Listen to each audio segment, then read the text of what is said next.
In today's episode, we will be focusing on variables in Python. A Python variable is a symbolic name that is a reference or pointer to an object.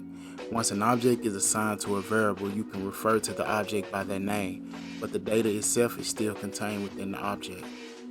Let's take a look at how variables are used in the PyCharm IDE. In this example, we're going to create a variable and name it my first variable.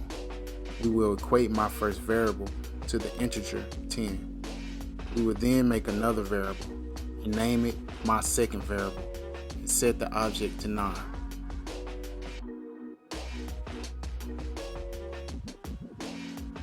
Now we will add both numbers and print.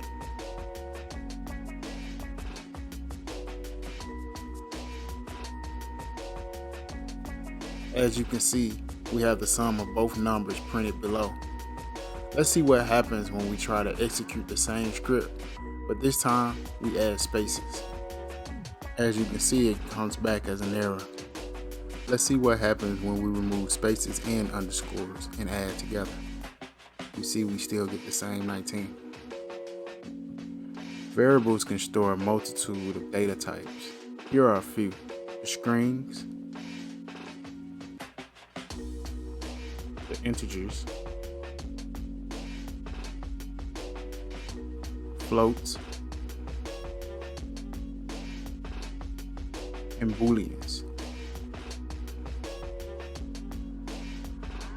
If you found this video in any way helpful, make sure to follow the PySociety on Twitter, and don't forget to like, subscribe, and turn on your notifications.